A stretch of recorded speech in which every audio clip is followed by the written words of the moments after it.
Saraswati Vihar 183 number सत्र को समस्त को स्वागत। परमपिता परमात्मा महती अनुकंपार आज आम ये पवित्र देवयज्ञ ब्रह्म उपासना परे आम सत्संग कार्यक्रम रे छांदोग्य उपनिषद प्रथम खंडर प्रथम प्रपाठकर चतुर्थ खंड समापन परे आज पंचम खंडर आलोचना करिवा। तो या पूर्वर आम चतुर्थ खंडर आलोचना करथिले परमपिता परमात्मा जो पवित्र नाम ओम जहाकू सामवेद रे उद्गीत कहा होउची एवं ऋग्वेद रे ताकू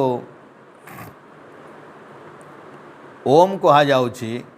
सेही परमपिता परमात्मांकर ओम बा उद्गीत को केमती भाव रे उपासना करिवा कथा सेतिपाई उपदेश अच्छी कि मृत्युरु रक्षा पाइबापी जो मैंने चाहूँगी ताले एकमात्र गोटे मात्र व्यवस्था अच्छी सेटा केवल ओमकार जप।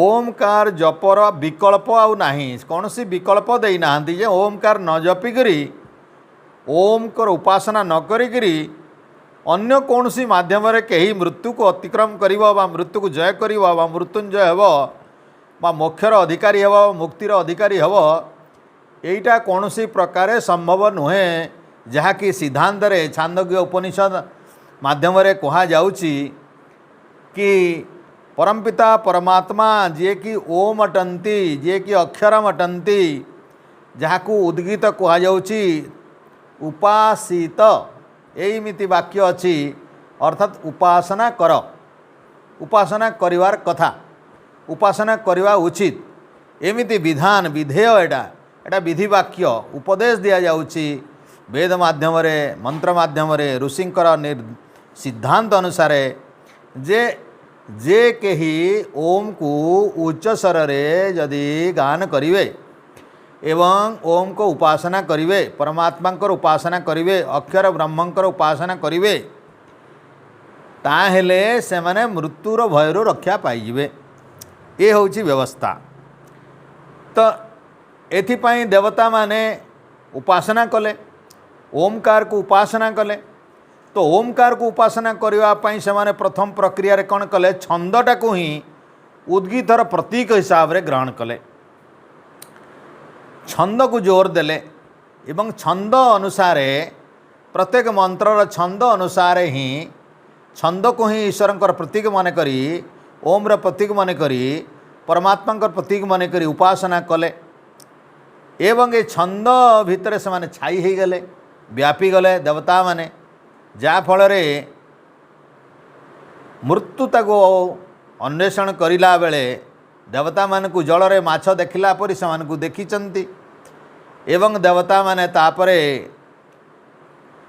सेठु पलायन करिचंती एवं छंद भितरु भितरे भितरे जाइकिरी छंद भितरे प्रवेश करिकिरी स्वर भितरे प्रवेश करिचंती प्राण भितरे प्रवेश करिचंती आ प्राण माध्यम रे स्वर भितरे प्रवेश करिचंती आउ देवता माने अमृत हो जाइछंती मृत्यु ठारू रक्षा पाई जाइछंती। अर्थात एठारे कहिवार माने होची परमपिता परमात्मांकर छंद बोले केवल बाह्य अर्थ रे केवल बिना रस बिना रहस्य बिना अर्थ बिना बोध करिकरी केवल गायिकी चलले छंद छंद उपरे से माने छाई गले माने केवल गान करिवार लागिले मंत्र गुड़ी को खाली वेद मंत्र गान करिवार लागिले ता भितरे ते रस भितर प्रवेश कले नहीं रहस्य भितर प्रवेश कले नहीं प्राण भितर प्रवेश कले नहीं तेणु राक्षस अर्थात मृत्यु ताकू मृत्युर भय आसिला मृत्यु ताकू दर्शन कले माने मृत्युर भय आसिला से मृत्यु रक्षा पाई पारले नहीं मृत्यु उद्धार हो पारले नहीं जन्म मृत्युर बंधन रू से माने उद्धार हो पारले नहीं।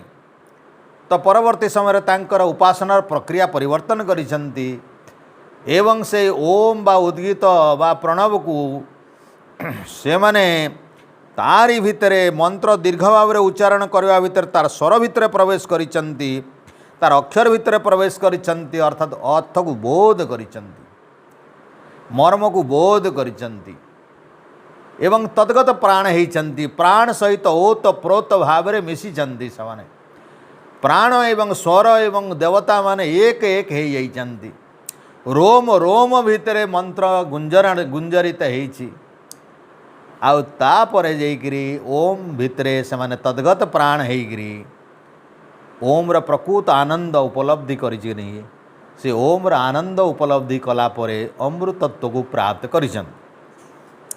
तो एक कथा आम आलोचना करथिले आउ एटा को जो माने उपासना करती से माने मध्य अमृतत्व को प्राप्त करती एमिति भाव में सिद्धांत आमे जानिथिले। आज आमे देखिवा ये जो ओम कहा जाउछि केतेबेले उद्गीत कहा जाउछि केतेबेले प्रणव कहा जाउछि केतेबेले सामवेद रे उद्गीत उच्चारण करिवार कथा कहउछि केतेबेले ऋग्वेद रे ओम करिवार कथा कहा जाउछि। ये जो भिन्नता रहिछि ए भिन्नता भितरे केमिति सामंजस्य आसीबो ता भितरे केमिति गोटे सुसंपर्क आसीबो लोके जेमिति अलगा अलगा न भाविबे ओम उद्गीत एवं प्रणव या भितरे ता भितरे गोटे सुंदर संबंध केमिति बुझी पारिबे लोके जे एगुडा कौन कौन सब ए भिन्न भिन्न नाम सब कौन काहकु धरिबे से तो से उपरे प्रथम प्रपाठकर पंचम खंडरे स्पष्टीकरण होइछि अल्प मंत्र किंतु या भितरे ये जो द्वंद्व बाई जो संशय हो पारे कार विभिन्न व्यक्ति मानकर हुए तो संशय हो पारे से संशय गुड़ी को दूर होइछि। तो से प्रथम मंत्र से कहिले अथ खलुहु ज उद्गीतः सह प्रणवो जह प्रणव स उद्गीत इति असौ बा आदित्य उद्गीतः ये सह प्रणव ओम इति एषः स्वरन् एति। ए मंत्र रे कहउचंती अथ एटा निश्चित भाव में अधिक रु अधिक जो मैंने जानवा चाहते यहाँ स्पष्ट जे खलु निश्चित भाव में ज उद्गीत जो जहाँ को उद्गीत बोली कहुच्छी जोटा उद्गीत जहाँ उद्गीत अटे सह प्रणव से ही प्रणव अटंती जह प्रणव जहाँ को प्रणव कहुच्छी स उद्गीत से ही उद्गीत अर्थात प्रणव एवं उद्गीत भिन्न भिन्न नुहे अन्य अन्य शक्तिर नाम नुहे जे ही उद्गीत कहुच्छी से शब्दटा को ही प्रणव बोलिकी कहुच्छी जहाँ को प्रणव बोलिकी उच्चारण कराऊँची ताकू ही उद्गीत बोली उच्चारण करा जाए इति असौ अर्थात यही भाव में इति एटा ही एटा एमिति अर्थ अर्थात ए आउ असौ वा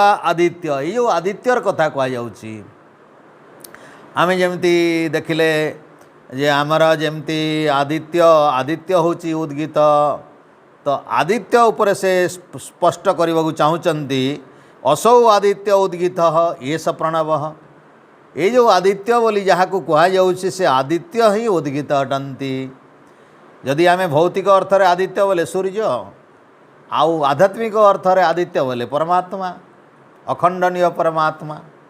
तो जो परमात्मा अटंती जहाँकर विराट रूप होची सूर्य से विराट कृति होची सूर्य ये भौतिक दृष्टि सूर्य होचंती उद्गीत एवं ए सूर्य होचंती प्रणव कहीं एठारे कहुच्छी एष प्रणव ओम इति एषः स्वरन् स्वरन् एति एति एति अर्थात ओम उच्चारण कले जाए सूर्यर गति हुए ओम उच्चारण ओम स्वरर स्वरटी जेतेबेले सूर्य भितरे अर्थात आमे शुणुचु जे सूर्य भितरे सर्वदा ओमकार ही उच्चारण होउछि।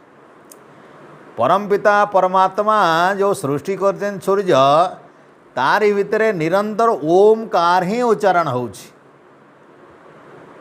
तो भौतिक दृष्टि ओम अर्थात जो ओम ध्वनि अच्छी सेटा सूर्य उच्चारण करुच्ची एटा छांदोग्य उपनिषद कहउचंती एवं उच्चारण करे बोली से इति एमती गति करे से चाले से सूर्यर जो गति किरणर जो गति तापर जो गति आदित्यर जो गति अच्छी से गति ओमकार होउची एथिपाई आदित्य ही उद्गीत अटे, आदित्य ही प्रणव अटे एवं यही प्रणव ध्वनि आदित्य भितर गुंजरित होची से अग्रगति करुछि। तो यहाँ गोटे बहुत बड़ रहस्य जागतिक दुनिया रे एटा समस्त वैज्ञानिक मान को गोटे चकमा देला भलिया गोटे कथा जे सूर्य भितर ओमकार गुंजरण होची, ओमकार गुंजरण होची। एमती तो विभिन्न उपनिषद मानक विभिन्न भिन्न जगह कौटी केमती अच्छी कि सारा सृष्टि भितर ओमकार ही सृष्टिर प्रथम रे आद्य झंकार ओमकार हुए। परमपिता परमात्मा ठारू ओम ध्वनि बाहरला परे ही ये सारा सृष्टिर ये जो विकास क्रियाटा चली जड़ पदार्थर जो गति चले ये गति केवल ओमकार दे पारे, आउ अन्य कई कौन सी शक्ति नहीं। ये जो जड़ पदार्थ जो सारा विश्व ब्रह्मांड जो सूक्ष्म भाव में परमाणु भाव में जो विराट ब्रह्मांड भितर जो सत्तर जो तमर साम्यवस्था अवस्था जिते थाए निष्क्रिय जड़ होकरी ये संपूर्ण जड़ प्रकृति को क्रियाशील करने गति देवाई केवल ओमकार शब्द ही यथेष्ट टे। तेणु परमपिता परमात्मा जिते सृष्टि करने को इच्छा करती सब यही सृष्टिर प्रारंभ रे यही प्रणव ध्वनिर आरंभ हुए एवं प्रणव ध्वनि ही गति सृष्टि करे। समस्त भितर गतिर संचार हो जाए, जड़ भितर गतिर संचार हो जाए, जड़ प्रकृति परमाणु गुड़िक गति करने को आरंभ करती एवं गति करी क्रम परिवर्तन गिरी परिशेष सूर्य जाए जाए। तेणु जेहेतु परमात्मा ओमकार शब्द रे गति होची तेणु जहाँ तैयारी होती सबुत ओमकार अच्छी। जेते वस्तु तैयारी होती परमपिता परमात्मा ओमकार द्वारा जेते परिवर्तित होती जेते प्रतिक्रियाशील होती जेते विकृत होती जेते परिवर्तित होती सबू भितरे ओमकार निरंतर अच्छी। एटा तर्करु भी जना पड़ुछि जेहेतु प्रथम रे ओमकार आरंभ होती माने ओमकार मझिरे केबे बंद होला सेना अंतिम पर्याय जाय रहिबो सृष्टिर समाप्त होगा पर्यंत प्रलय पर्यंत मध्य सेटा रहिबो एवं समस्त वस्तु भितरे समस्त जड़ जगत भितरे मध्य परमपिता परमात्मा अत्यंत सूक्ष्म शक्ति ओमकार झंकृत होची।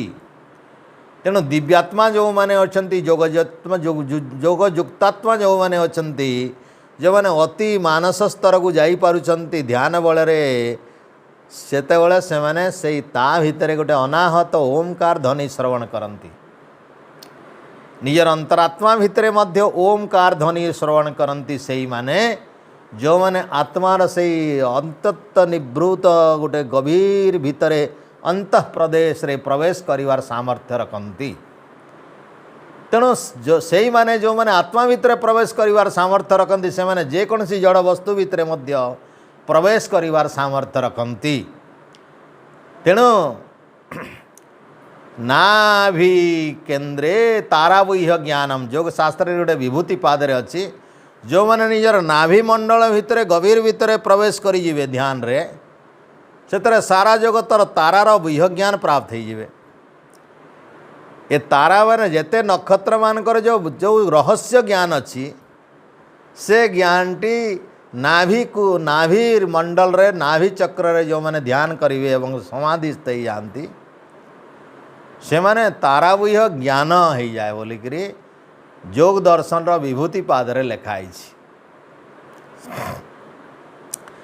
कहिबार माने होची जे परमात्मा समस्तंकर भितरे ओमकार माध्यम रे विराजमान अछंती सबुटी ओम ध्वनि प्रतिध्वनित होची।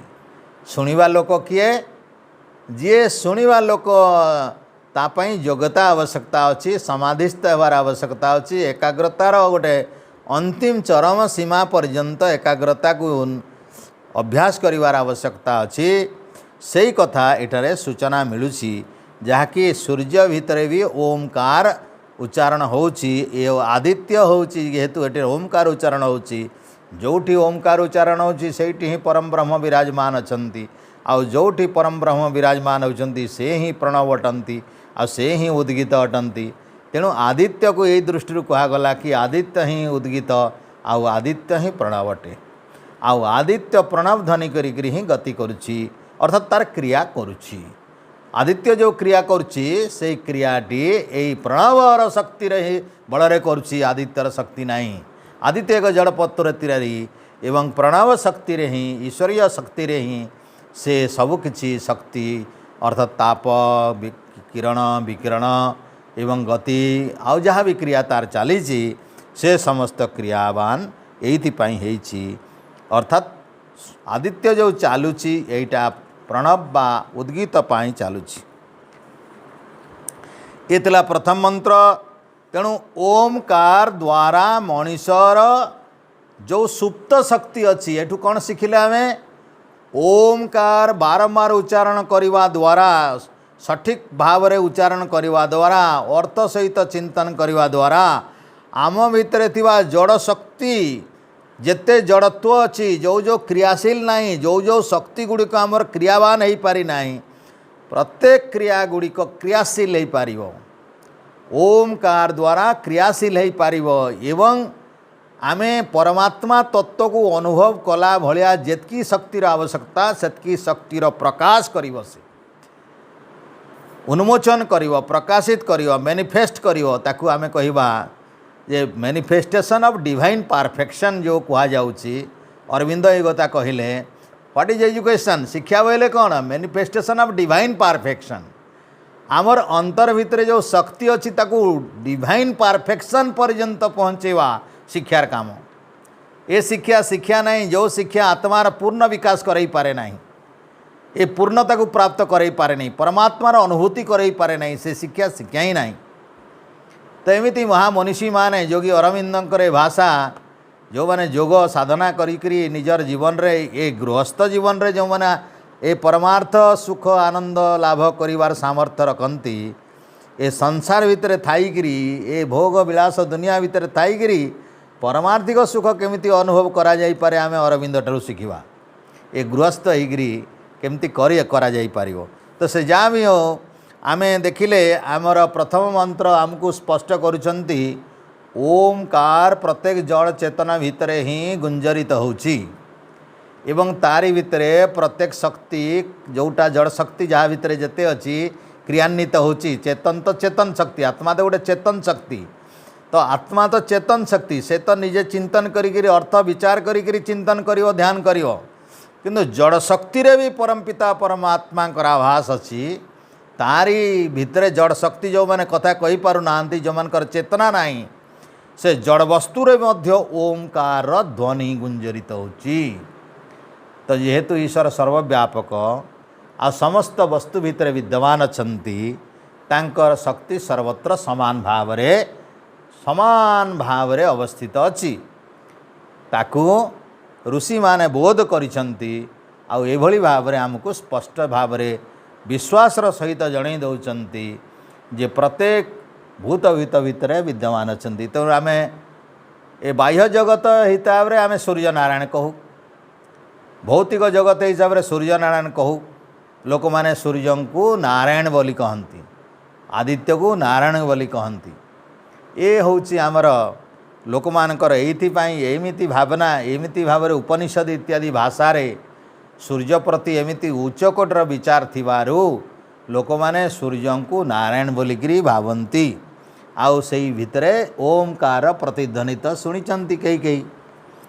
तो ये होची प्रथम मंत्र। द्वितीय आमे देखिबा एतमोम एवा अहम अभ्यगाशिषं तस्मान् मम त्वम् एकोशीति ह कौशितकी हि पुत्रमुवाच रश्मिन्स्तहं प्रजावतै याद बहवो वा तै भविष्यन्ति इति अधिदैवतम्।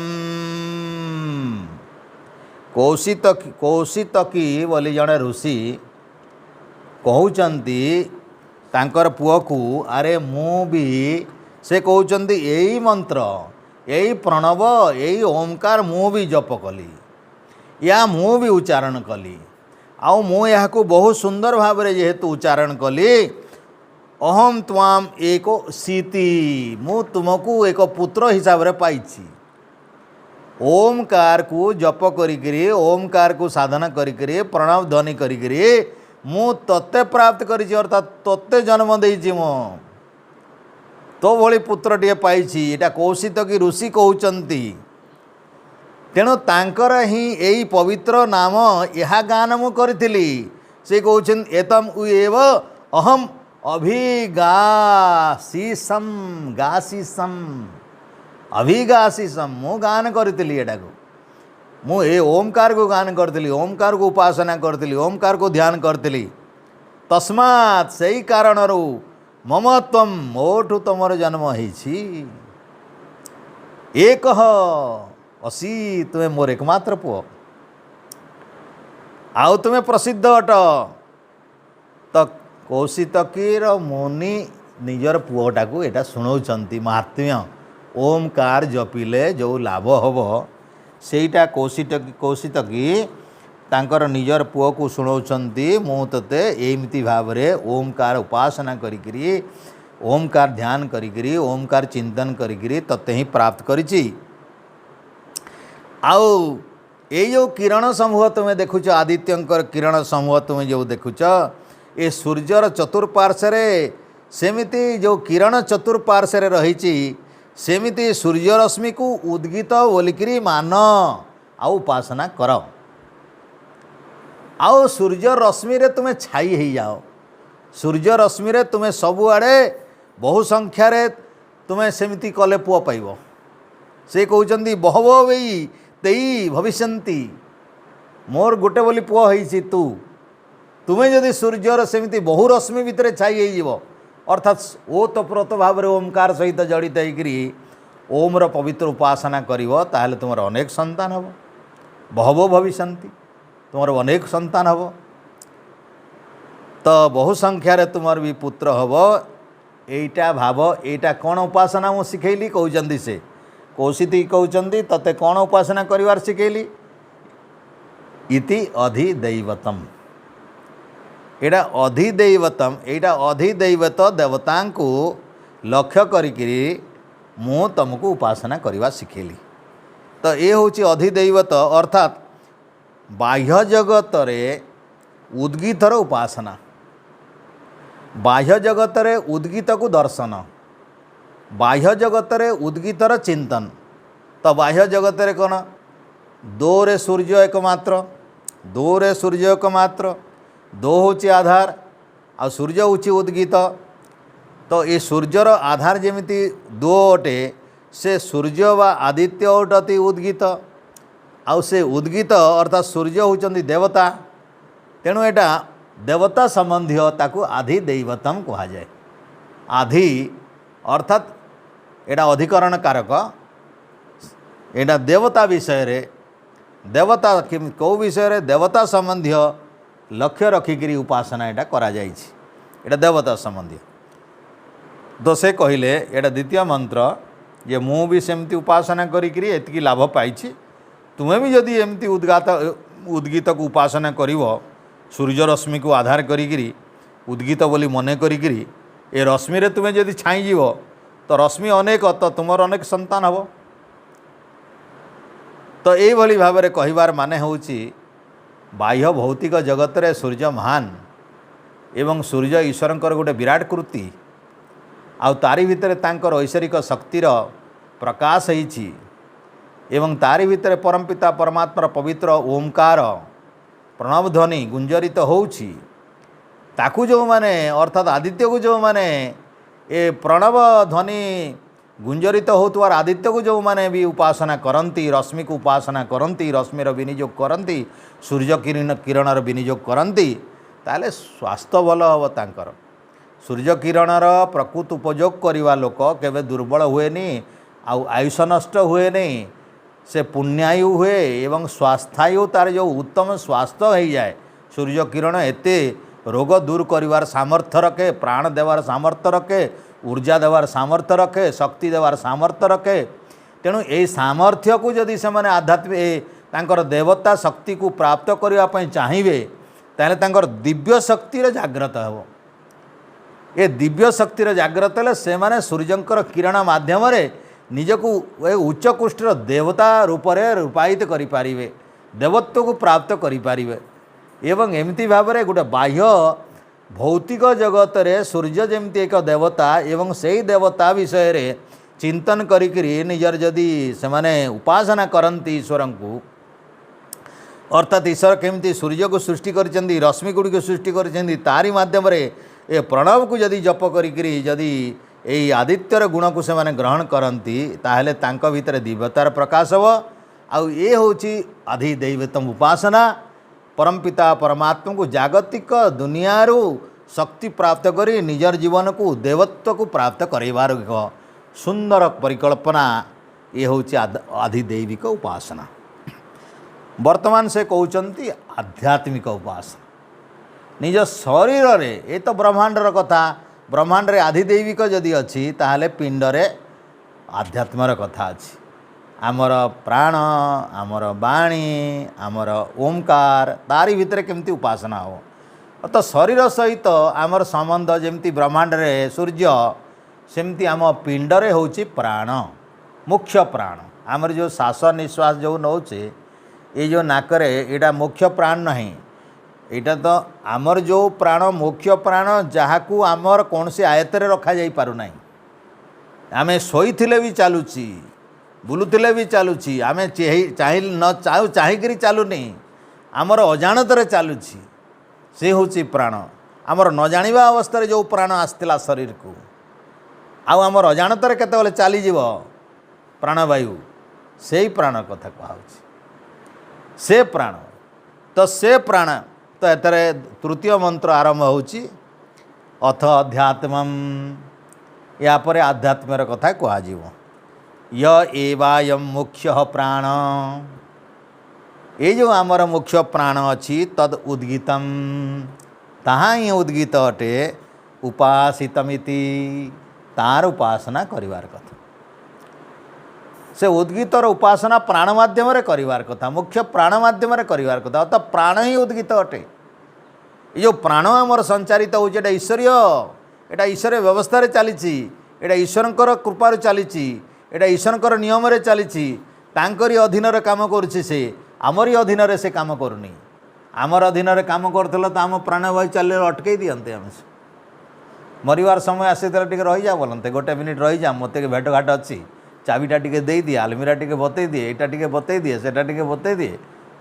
कही कुहाकरी जाए टिके नाई फुट केतेबेले पलई जीव से तो आसीची आमर अजणात रे जीव से आमर अजणात रे ये होची प्राणवायु संभालिकी तो आम कंट्रोल नहीं तो से कंट्रोल अच्छी ईश्वरीय कंट्रोल अच्छी तो से ही प्राणवायुर कथा कहूँ जय वायु मुख्य प्राण जी से मुख्य प्राण से होची सेटा उद्गीत आ से उद्गीत को आम उपासना जदि करवा अर्थात शरीर भितर जमती आत्मा अच्छी और आत्मा आम पिंड भितर अच्छी सेमती देहरे जमती सूर्य अच्छी शरीर भितर आत्मा अच्छी एवं ये जो आत्मा अच्छी तार गोटे आत्मार गोटे मुख्य होचे प्राण प्राण अच्छी बोली आत्मा अच्छी एठी प्राण चलीगले आत्मा और रही पारिबो नाही तेणु आत्मा सहित प्राणर संपर्क अच्छी तेणु ये जो मुख्य बा मुख्य आम प्रधान प्राण रही से प्रधान प्राण को एठारे उद्गीत कहुच्छी तो आमे जदि प्रधान प्राण को निश्वास प्रश्वास नहीं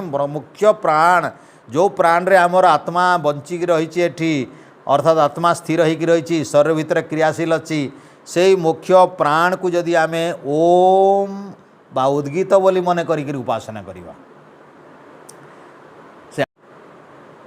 एवं शरीर भितर प्राणर साधन कले कौन हम प्रणव ध्वनि हो पार जार प्राण मजबूत नहीं प्रणव ध्वनि हो पारे ना उच्च शरीर लंबा करने हेले प्राणायाम दरकार तो यही कथा से कहते जहाँ ये प्राण ही प्रकृति उद्गीत से ही प्रणवटे तो आमे जदि आध्यात्मिक दृष्टि चिंतन करवा शरीर भितर पिंड भितर ओंकार उपासना करिवार कथा कहुई जे शरीर भितर ओंकार केमती उपासना करवा आम शरीर भितर जो मुख्य प्राण अच्छी से ही उद्गीत अटे ताकू आमे जदि भल भाव उच्चारण करने यार स्वर यार नाद या भल भाव जदि आम लक्ष्य रखिकी उच्चारण करवा ताले से हम आमर आध्यात्मिक उपासना शरीर रे थिबा आमर मुख्य प्राण साधना रे ओमकार उच्चारण करिवार प्रक्रिया होची आध्यात्मिक अर्थात ए प्राण ही ओम अटे, प्राण ही उद्गीत अटे बोलिकी भाविकी आमे प्राणर संरचना करिवा, प्राणर आयाम करिवा, प्राणर व्यायाम करिवा, प्राणर संवर्धना करिवा, प्राणायर विनियोग करिवा एवं प्राणर वर्धन करिवा। यार दीर्घ जेमती दीर्घ हब एवं यह जेमती गंभीर हब, यह जेती उच्च कोटर हो पारिबो एवं तारी मध्य उच्च भाव रे ओंकार जेमती उच्चारण हो पारिबो एवं परमात्मा ध्यान हो पारिबो, सेही प्रकार प्रक्रिया होउची आम शरीरर ए गोटे क्रिया, आम शरीर भितर पिंड भितर होउथिबा एक क्रिया एवं यारी माध्यम रे ईश्वरीय उपासना होउची आध्यात्मिक उपासना। तो आम दी प्रकार उपासना देखिले, गोटे होउची आमर अधिदैवत उपासना एवं आध्यात्मिक उपासना। तो से ऋषि पुणी अछंती कौशितकी ऋषि गोटे मंत्र शुणी पकेले से पुणी कहे मु भी एटा जपी थी। तो यहाँ फिर कहे चतुर्थ मंत्र रे एतम एवं अहम अभ्यगाशिषम, हे पुत्र मु भी मोर मुख्य प्राणटा को उद्गीत मन करी मु भी एटा को ओमकार बा उपासना करती, ये उद्गीतर मु भी उपासना करती, मु मुख्य प्राणर आधार रे यहाँ मु मध्य गान करती, उद्गीतर मु भी गान करती एवं यही गान करती बोली तस्मात् मम त्वम एक असी, से मु गान कली बोली तुम भलिया गोटे पुत्र मत प्राप्त होइछि, तेणु तुम्हें ही मोर एकमात्र पुत्र। आउ से कहले इतिह यहाँ ही सत्य कथा अटे, एटा मिछ नाही। तो कौशितकी पुत्र मुवाच, कौशितकी पुत्र को एक कथा कहिचंती। एइटा कहले जे कौन कहले प्राणान, ए जो आमर प्राण इत्यादि जो अच्छी प्राणान बोले एटार बहुवचन है, प्राण अपान इत्यादि जते अच्छी हेतु प्राणान अच्छी। तुम्हें त्वम भूमानम अनेक भूमा बोले एटारे ब्रह्मंकर नाम हेतरे आमे अक्षरम थिला, एठारे भूमा अच्छी। उपनिषद रे ब्रह्म को भूमा भी कहा जाए, भूमा भूमैव तत्सुखम, भूम पाखरे जो सुख अच्छी आउ कहा पाखरे नहीं, तेणु भूमा बोले परम ब्रह्म। तो एठारे भूमा कथा कहा जाइछि, भूमान अभिगायतात, यही भूमा बा परम ब्रह्म बा ब्रह्म को अभिगायतात बोले तुम्हें जदि तांकर अभिगायतात बोले तांकर गान जदि तुम्हें करिवो ताहले कौन हबो, बहवो वै मे भविष्यन्ति, तुमर बहुत उच्च कोटर संतान जन्म हब। से कहले बहुत उच्च कोटर संतान जन्म हब। तुम्हें यदि ओमकार को से तांकर कौशित कि निजर पुओ को से कहउचंती कि हे पुओ यही पवित्र मुख्य प्राण माध्यम रे मो उद्गीत मन करी ताकू साधन करी ओमकार को गान कली, प्रणव को गान कली, या को जप कली, या को ध्यान कली एवं यार फल रे मु तुम भलिया गोटे पुओ को पाइली एवं तुम भलिया गोटे पुत्र को प्राप्त कली। एमिति भाव रे तमे भी यदि से भूमांकर उपासना करिव प्राण माध्यम रे, ए तुमर प्राण साधन माध्यम रे आध्यात्मिक माध्यम रे तुम्हें यदि साधन कर तेले मु जेमिति साधन कली पुत्रटे पाइली, तुम्हें यदि या भल भाव में साधन करिव ताहले आहरी बहुत उच्च कोटर पुत्र तुम्हें भी प्राप्त करिव। तेणु तुम द्वारा अनेक भल पुओ पाइबार संभावना अच्छी, तेणु मोर पथ तुम्हें अनुसरण कर। से कहिबार माने मु जेमिति बाटरे चली तुम्हें भी सही पथ अनुसरण कर। अथ खलु य उद्गीत स प्रणव ज प्रणव स उद्गीत इति। तेणु सभा शेष 5 नंबर एटा हूँ शेष मंत्र से उपसंहार कहले। अथ यही कारण यही उपदेश माध्यम रे तुमको सिद्धांत प्रमाण सहित मुदेली जे ये खलु निश्चय भाव एटा जान जे ये जो प्रकरण रे जो सामवेदर कथा कहुई ये उद्गीतर कथा कहुई ये उद्गीत शब्दरू एटा जान जे एटा ही प्रणवटे। तेणु उद्गीत स प्रणव ज प्रणव स उद्गीत इति से सिद्धांतर कथा कहले। जो उद्गीतर शब्दटा आम कहूँ ये हूँ आमर जो मुख्य वाक्य ए मुख्य वाक्य उद्गीत यहीटा ही प्रणव वाक्य बोली बुझ। आउ प्रणव कह जाए ऋग्वेद रे, आउ उद्गीत कह जाए सामवेद रे। अर्थात सामवेद एवं ऋग्वेद भिन्ना भिन्न नहीं। सामवेद एवं ऋग्वेद भिन्ना भिन्न नहीं कहबार मतलब होची सामवेद रे जो 1875 मंत्र अच्छी 70टा मंत्र छाड़ीदेले बाकी सब ऋग्वेदर। 70 मंत्र निजर अच्छी बाकी सब मंत्र ऋग्वेदर। तो ऋग्वेदर आधार रे ही सामवेद तिष्ठी।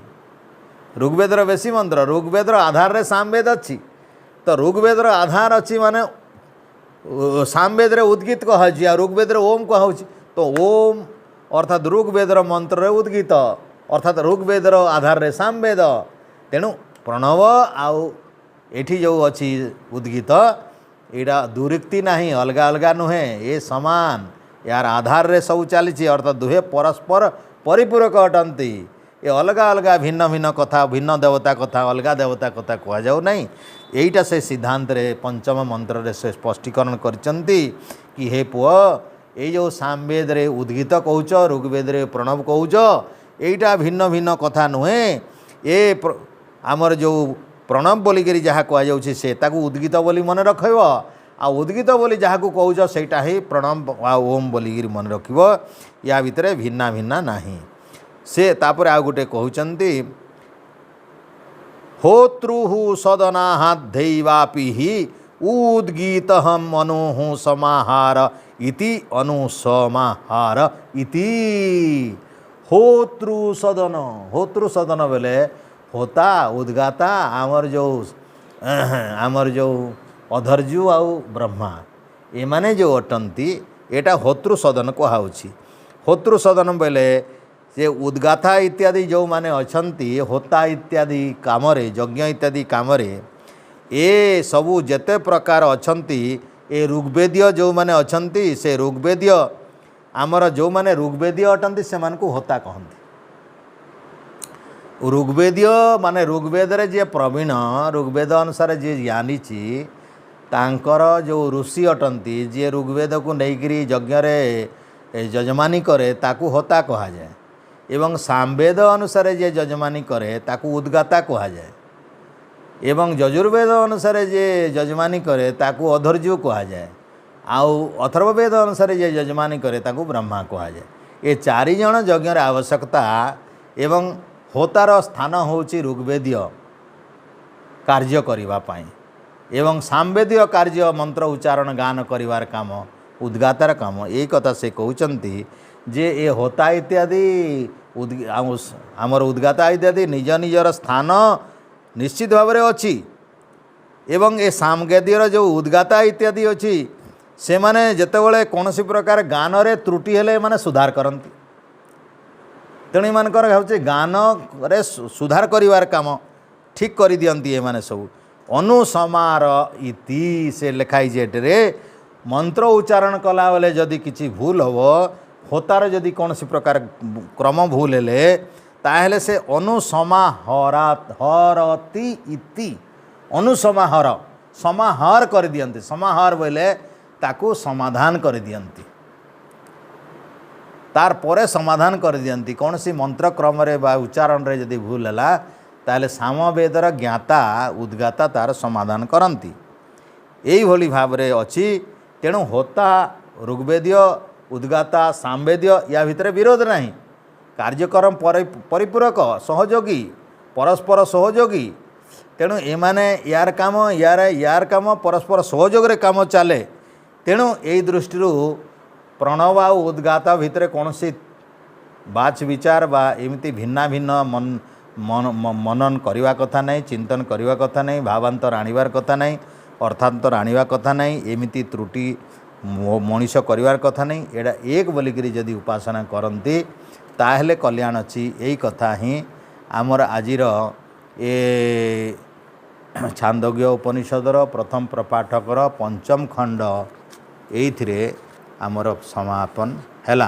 तेणु ये होची मनीषर संदेह शंका थाए तो एमती गोटे जगार शुणुंट आ गोटे जगार शुणुंट तो शंका दूर हो जाइए। तो ओंकार पाई ऋग्वेदीय प्रणव शब्दर प्रयोग होइछि एवं सामवेदी पाई उद्गीत शब्दर प्रयोग होता है। तो यही जो उभय शब्द गुड़िक भिन्न भिन्न नहीं, एटा वेदर अनुसार अलग अलग शब्द अच्छी, यज्ञ करने बेले अलग अलग शब्द अच्छी, किंतु एगुड़िक गोटे शब्द पार्थक्य किसी नहीं।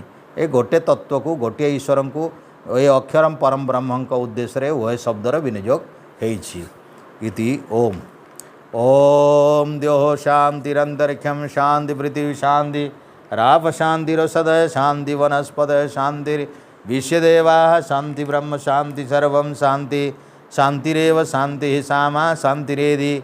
ओम शांति शांति शांति। ओम।